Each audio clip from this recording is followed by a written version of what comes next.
मतदारांचा प्रतिसाद आपण या प्रभाग क्रमांक 21 आणि 20चं जे काही इथं जाहीर सभा होते, ही सभा झाल्यानंतर आपल्यालाच त्या ठिकाणी आपण पाहिलं आहे की ती उत्स्फूर्त असा प्रतिसाद आहे.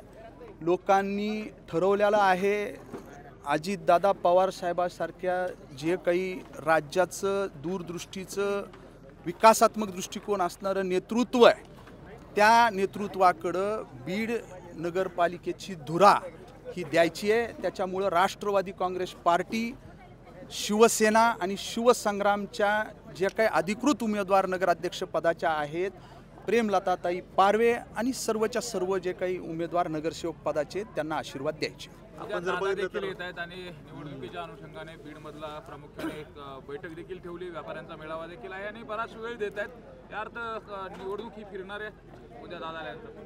नाही, निवडणूक ही फिरणारे नाही. निवडणूक पूर्णपणे राष्ट्रवादी काँग्रेस पार्टी आणि युतीच्या बाजूने झुकलेली आहे. ह्याच्यामध्ये फिरवायचं काहीच नाही आहे. फक्त दादा इथं येत आहेत. दादा बीड शहराची जबाबदारी घेण्यासाठी इथं येत आहेत. बीडकरांना आश्वस्त करण्यासाठी इथं येत आहेत. नगरपालिकेच्या माध्यमातून काय पाहिजे असतं? शुद्ध पिण्याचं पाणी, रस्ते, नाल्या, तुमचं ड्रेनेज व्यवस्था असू द्या, लाईट असू द्या, आणि वैयक्तिक स्वरूपाचे जे काही लाभ आहेत ते योग्य पद्धतीने योग्य घटकापर्यंत, लाभार्थ्यापर्यंत पोहोचले पाहिजेत. हे सगळं सुसत्र पद्धतीनं, अतिशय नियोजनबद्ध सगळ्या गोष्टीवर स्वतः दादा लक्ष ठेवून पुढच्या काळामध्ये हे नगरपालिकेचा कारभार चलल हे सांगण्यासाठी, शब्द देण्यासाठी दादा इथे. योगेश क्षीरसागर वारंवार प्रचारासाठी प्रचार करत असताना विकासावर बोलण्यापेक्षा गेवराईचं पार्सल गेवराईला पाठवलं पाहिजे तुमच्यावर बोलतात. त्याला जोडून राजे, आज माजी मंत्री जयदेव क्षीरसागर यांनी गेवराईमध्ये बाळराजे पवार यांची देखील भेट घेतली आहे. ते सुद्धा गेवराईमध्ये लक्ष देत आहेत असं दिसतंय. आता लोकांना जर का ऐन निवडणुकीच्या तोंडावर किंवा निवडणुकीच्या या आचारसंहितेच्या काळात, प्रचाराच्या काळात गेवराईचा जर का कळवळा एवढाच येत असेल तर चांगली गोष्ट आहे. चांगली गोष्ट आहे ना. फक्त सकारात्मक दृष्टिकोन ठेवून, कुठलाही राग, लोभ, मत्सर न ठेवता ह्या गोष्टी केल्या पाहिजेत. आलं गेलं पाहिजे सगळीकडे. भेटीगाठी आता शेवटी कुणी कुणाला भेटू शकतं, पण त्याच्यामध्ये हेतू काय हे मला सांगता येणार नाही. चिल्ल्या-पिल्ल्यांनी आम्हाला राजकारण शिकू नये. चिल्ले-पिल्ले नेमके कोण आहे?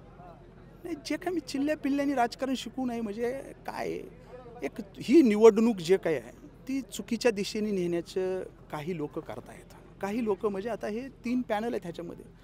मग काही लोक याला दुसरीकडे नेण्याचं, जातीय रंग द्यायचा, याला काहीतरी विषय दुसरीकडं डायव्हर्ट करायचा.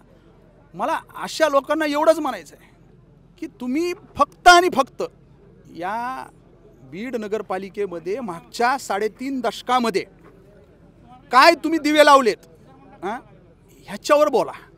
पुढं आम्ही हे करणार हे बोलण्याचा अधिकार या लोकांना नाही आहे. मागं तुम्ही काय केलेलं आहे याच्यावर त्यांनी ह्याचा जाब ही बीड शहरातील जनता ही मागते. तो जाब तुम्ही द्या, त्याचा हिशोब तुम्ही द्या, ना की उगाच आपलं दुसरीकडे विषय न्यायचा, डायव्हर्ट त्या ठिकाणी करायचा. पण या अशा गोष्टीला लोक थारा देणार नाहीत. म्हणून मी म्हणलं की असे बोलत असतात. काय ते अदखलपात्र लोक आहेत. हे दाबदडपशाहीचा मुद्दा आहे. दाबदडपशाही आणि गुंड पद्धतीचा तो देखील मुद्दा समोर आला की दाबदडपशाही केली जाते आणि बाळासाहेबांना संपवण्याची भाषा देखील त्यांनी देखील भाषणामध्ये बोललं जाते की राजकीयदृष्ट्या संपवण्याचा विषय केला जातो. त्याच्यामुळेच मी सांगितलं की ही लोकशाही पद्धतीनं हा उत्सव आहे, तो त्या पद्धतीनं गेला पाहिजे.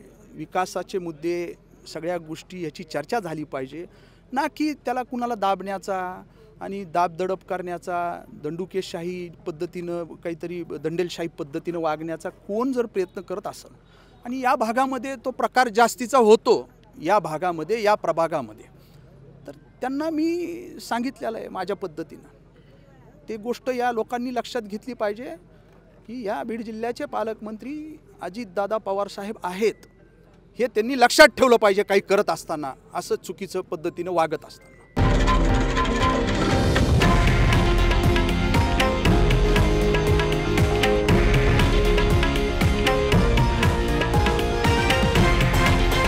हे आहे देशातील नंबर 1 न्यूज नेटवर्क आणि आपण पाहत आहात TV9 मराठी, एकमेव.